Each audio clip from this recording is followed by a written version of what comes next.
Assalamu alaikum, students.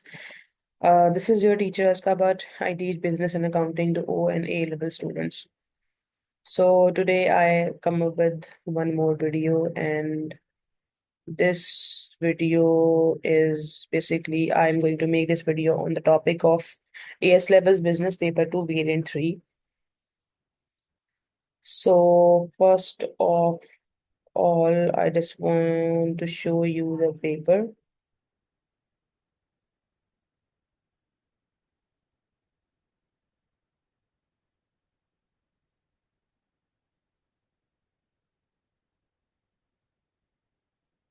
Yeah, so this is the paper. So we have 1 hour 30 minutes to solve this paper. And this is a case study. Or basically, this is your May-June 2024 paper, and this is a case study. So basically, I will suggest you that first of all, just read the whole case study, and after that, just come to this video. Watch this video and try to understand all the points which I've discussed here. So now let's read the questions, okay, and read the question and let's see that what are the answers I have written for it. Okay, so this is the question paper. Okay, so the first question is that we have to identify one element of the dynamic business environment. Second question is that we have to explain the term employment agency. And B part is that we have to calculate the RP's actual cost per hire for the customer contracting in 2004 March. Second part is explain one benefit to RP of using a budget. C part is analyze two methods RP could use to select the sales employees. D part evaluate the impact of RP of diversity and equality in the workplace. Okay. So in the first question, we have to define the element of a dynamic business environment. Okay.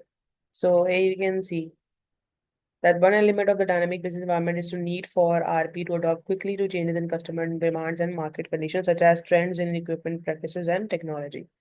And after that, we have to explain the term employment agency. So, employment agency is a business that helps match job seekers with potential employers. And the agency provides recruitment services where it identifies and places qualified candidates into suitable job roles as per client requirements. Agencies often charge a fee to employers for the service, and which may cover various recruitment activities such as advertising, screening, and interviewing candidates. And after that, we have to find out the actual cost per hire for the customer contract. So to calculate the actual cost per hire, we first need to determine the total actual cost given adverse variance of $500 per employee. So total budgeted cost for 450 employees is equal to this as per the table 1.1, and adverse variance per employees was 500.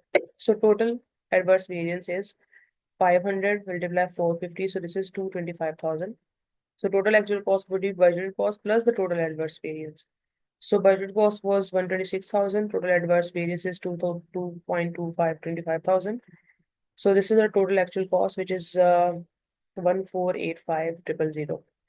So now we have to find out the actual cost per hire. So we just need to divide the total actual cost by the number of employees.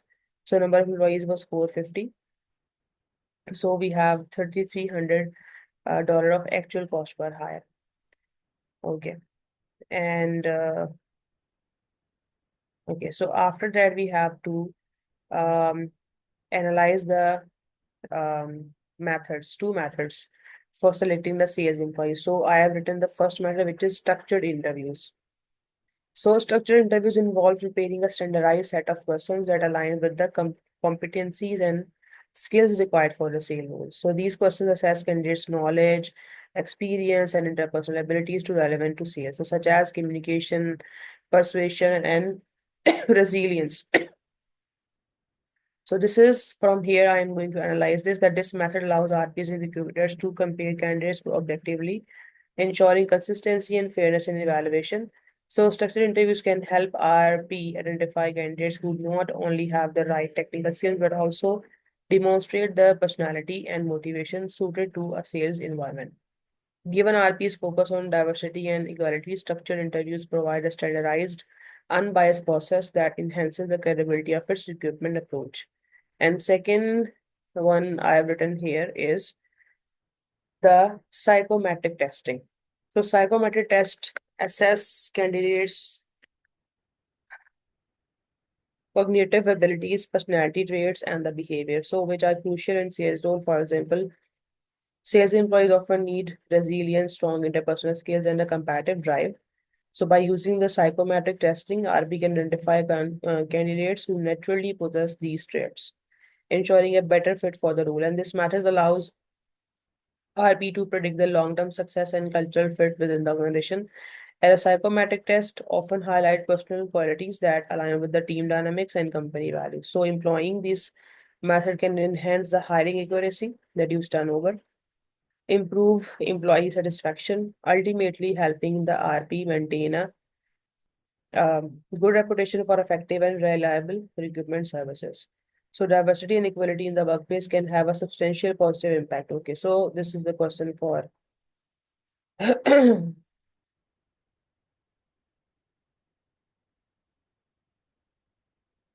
okay, so the next question was yeah, so the next question is that we have to evaluate the impact of RP of diversity and equality in the workplace. So here we have to write the impact. So we can write the positive and negatives, and at the end we will be concluding the answer. Okay. So the first advantage, the first positive impact of the diversity and the um what was diversity and the equality, yes. So RB's commitment to diversity and equality strengthened its reputation in the competitive equipment industry, winning an award for its practices showcases RP as an inclusive employer. So attracting a broader range of clients who value social responsibility. This positive image also helps RB to attract the top talent who prefer working for companies that support diversity, ultimately improving its brand image and the marketability. And the second advantage is that it will broaden the talent pool. So emphasizing diversity allows RB to access a wider pool of candidates with varied perspectives, skills, and backgrounds. So by removing biases in the hiring process and focusing on inclusive practices, RP can hire a workforce with diverse viewpoints, which can be advantageous in understanding and meeting the needs of its diverse client base. This approach enhances innovation and problem solving within the company, as diverse teams often bring unique insights and the creative solutions. And there are two more benefits I have written, but you just need to write the two, but I have written the four. So here I have written the challenges. So the first thing is the negative things about the diversity and equality policy. So there would be challenges in implementing the diversity and equality policies. So what would be the challenges? So the first thing is that while diversity brings numerous advantages, so RP might face challenges in implementing effective diversity and equality policies. So, for instance, training and educating staff on these practices can be time consuming and costly. Ensuring that diversity initiatives are more than just a compliance exercise requires effort and commitment from management, and which can strain resources. Additionally, RP may encounter difficulties in balancing the diverse viewpoints, as differing the perspectives can sometimes lead to conflicts, requiring a careful management to maintain a harmonious work environment. And a second is that there will be potential for increased innovation and the adaptability. So this is one more advantage I've written. Um, so in conclusion, so in summary, diversity and equality offer RP significant benefits, including an enhanced reputation, access to broader talent pool, higher employment satisfaction, and legal compliance. So these advantages can make RP more attractive to both clients and employee, contributing to its competitive edge. However, challenges in implementation and potential conflicts due to varied perspectives require careful handling to realize the full benefits. So overall, with effective management, diversity and equality practices can strengthen the RP's position in the market, improves employees' morale, and support sustainable growth in the recruitment industry. Okay, so now let's see the other question. So this is the second case study, and its name is Festival Wear. And this is we have the Okay. So these are the questions.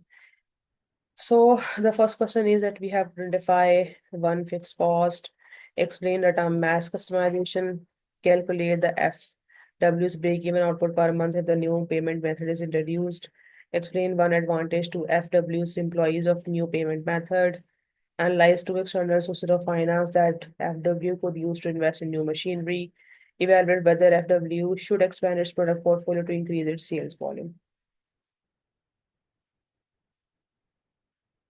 So the fixed cost of FW's monthly fixed cost is 182,000 if the new payment method is introduced. Okay.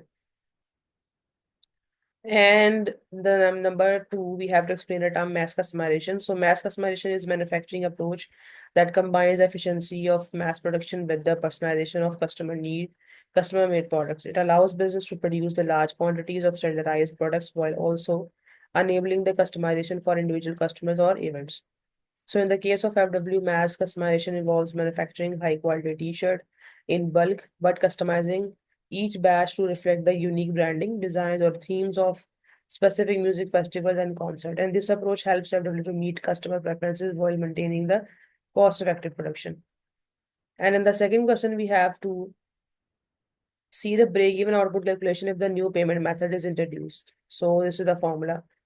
So to calculate the break-even output, we use a formula which is break-even output is equal to fixed cost divided by selling price minus variable cost per unit. It means a contribution per unit.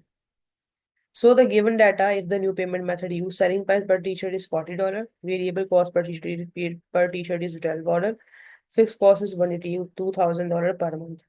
So therefore, if you just divide the fixed cost and find out the 40 minus 12 the contribution margin. So you will see that your answer will be the 6,500 t-shirts.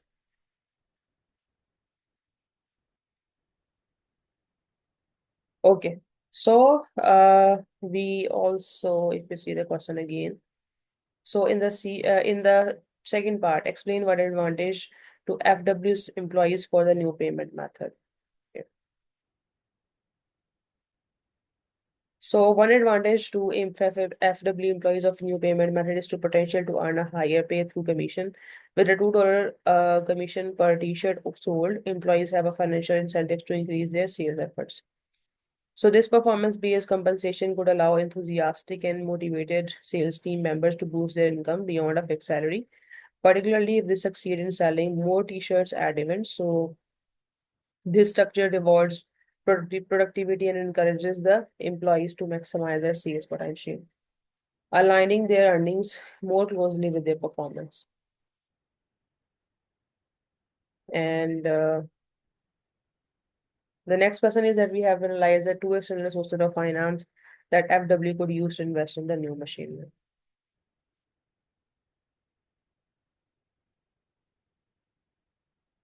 So the first the source of finance is bank loan. So bank loan involves borrowing a specific amount from a financial institution which FW repay over a set period of time with interest. So what advantage of bank loan is that it provides the immediate access to require $4 million for machinery and staff training, enabling FW to proceed with its expansion plans without delay. So additionally, bank loans typically have fixed prepayment terms, allowing FW to plan its finances with clarity on the future payments. And the second one is equity financing.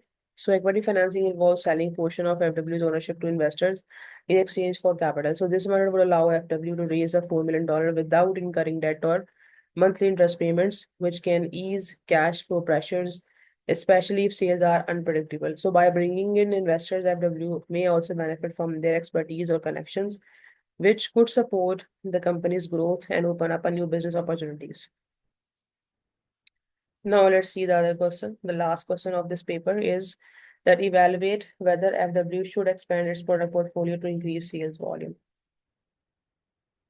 Okay, so the first benefit I would say that if they do this thing, so it can increase our sales volume and revenue. So expanding the product range to include items like baseball caps could attract a wider customer base and increase sales volume. So as customers attending music festival and concert might be interested in additional merchandise beyond t-shirts, by offering the complementary product. So FW can capitalize on existing customer demand, potentially increasing the revenue per customer and benefiting from the cross-selling opportunities. So this could enhance FW overall profitability, especially as customers may be more inclined to buy a full range of festival themed items.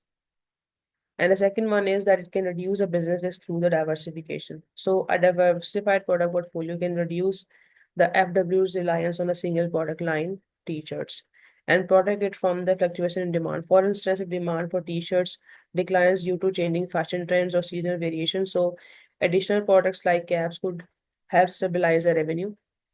So diversification would allow FW to spread the risk across multiple product lines, making it less vulnerable to market changes and better able to adopt to customer preferences, thereby supporting long-term business stability. And these are one more advantage, but I'm just going to focus on the other two disadvantages. So there would be operational and financial challenges. So expanding into new product lines involves the additional cost, including sourcing, manufacturing, and marketing expenses. So FW would need to allocate resources to design, produce, and stock new products like caps, which could strain its current budget and operational capacity. So additionally, FW staff may need training to understand and production requirements for new items. So adding further costs, these challenges would impact cash flow, especially if the new products do not achieve the expected sales volume, leading to potential losses and the inventory cost. And the second one is that there would be risk of diluting the brand focus.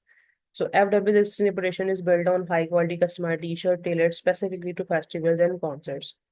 So expanding the portfolio could risk diluting its focused brand image as customers may associate FW with t-shirts rather than a broader range of products. So if FW's new items do not meet the quality and customization standards of IT shirts, so there's a risk of undermining its brand reputation, and this could lead to confusion among the customers or even diminish the FW's competitive edge. So if it is loses its distinctive focus in the market. So in conclusion, I would say that expanding the FW's product portfolio offers potential benefits such as increased sales, risk reduction, and brand enhancement, which could help FW grow and reach a larger audience. However, it also prevents the significant operational and financial challenges as well as the risk of diluting the FW's brand focus. So AWS should carefully assess its capacity to manage a more complex product range and ensure that it has a process to maintain product quality and brand consistency. So a cautious approach such as introducing a limited range of new items and evaluating the customer response may allow FW to test the market and minimize it. So if FW finds that the additional products are successful, so it could gradually expand its offering, ensuring sustainable growth without compromising its core brand identity. So here I just completed the whole paper. So I hope guys that you like this video. If you like this, if you find this video helpful for you, so just share this video with your other class fellows and with your friends. And if you are a teacher, so just do share this video with your student because I know that there are a lot of teachers also and they are watching my video. And thank you so much for watching this video. And yeah, so now I'm just going to end the meeting and let's meet in the next class with a new paper. Goodbye.